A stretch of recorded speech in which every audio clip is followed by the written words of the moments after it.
The all-terrain tactical enforcer, called simply a tank by the clone troopers of the Grand Army of the Republic, was an all-terrain walker developed by Rothana Heavy Engineering for the GAR during the Clone Wars. Introduced by Rothana Heavy Engineering, a subsidiary of Quad Drive Yards in 22 BBY, the ATTE was part of the all-terrain series of walkers.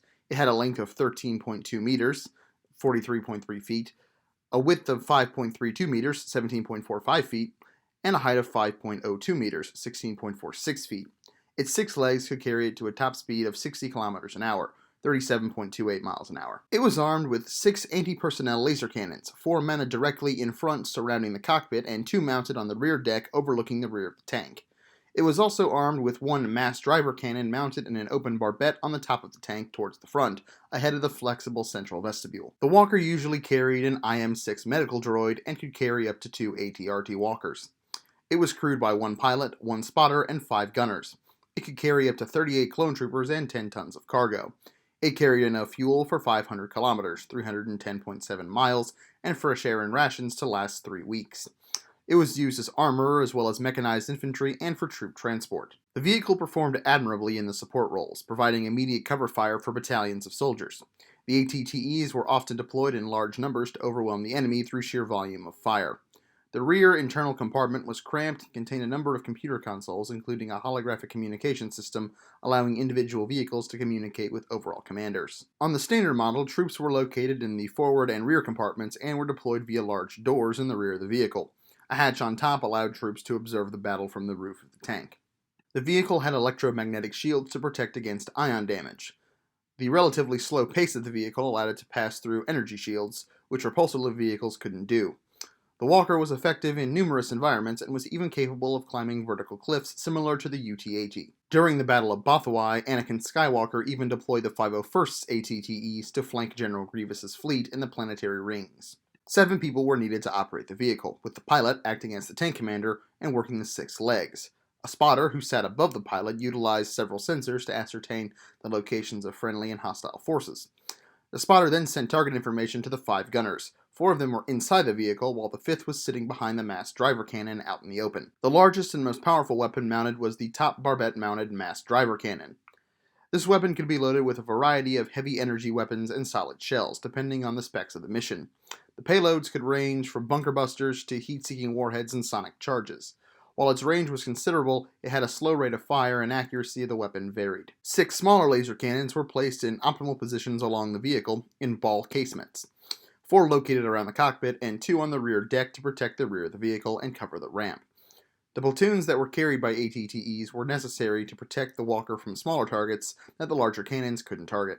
Despite the walker's heavy armor, the ATTE could be taken out of action relatively easily if hit in the underbelly. The IG-227 could disable one with a single rocket. They were also vulnerable to air attacks. Its high silhouette made it an easier target for enemy tanks to shoot at. The low-slung frame, despite making it a very stable gun platform, also made it difficult to defend this underbelly, and the low ground clearance also made the vehicle vulnerable to mines.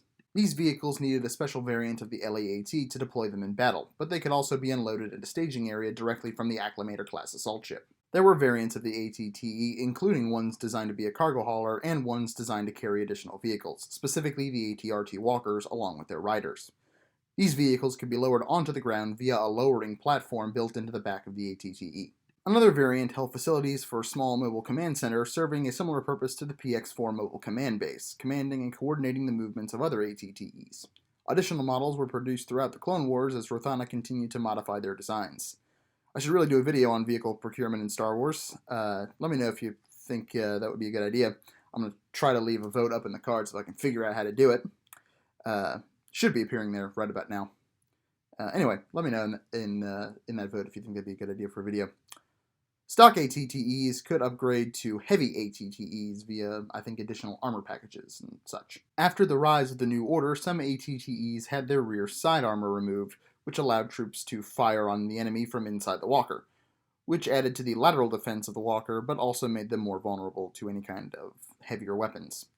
The Empire also stripped others of all their armor and weapons to make dedicated cargo haulers. As in canon, the design of the walker was inspired by the Arctic Horny Whelmer native to Rothana, and was first built as a patrol vehicle for mining companies operating on distant worlds to help maintain order.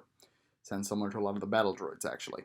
As the Clone Wars loomed and Rothana began receiving military contracts, the design was revised in order to make it frontline ready. When the design was unveiled, Chancellor Palpatine admitted to a KDY executive that the Walker design invoked terror, stating, quote, "These weapons of war would be awe-inspiring if they were not so terrifying."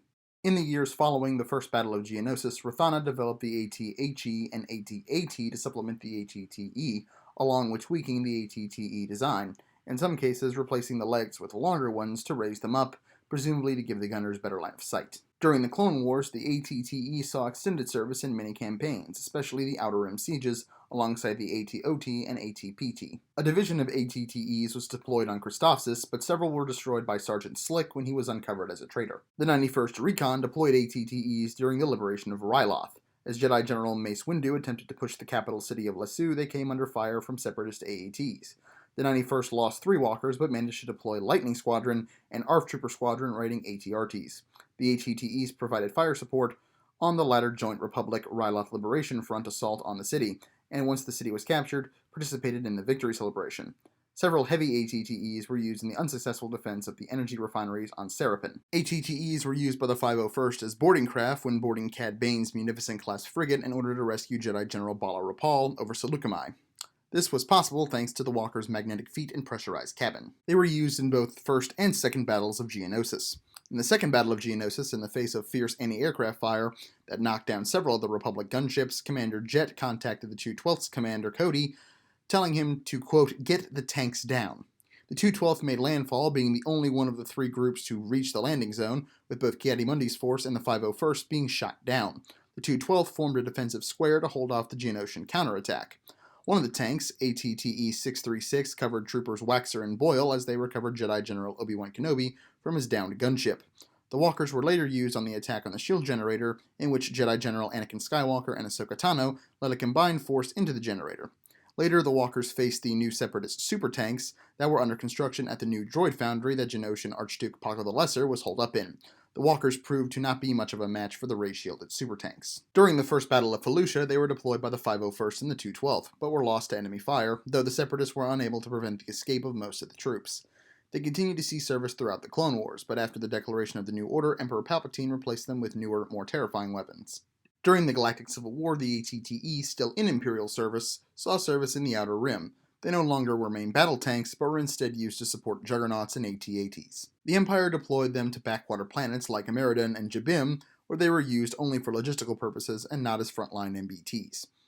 Many were adapted and modified for this role and the specific planetary environments.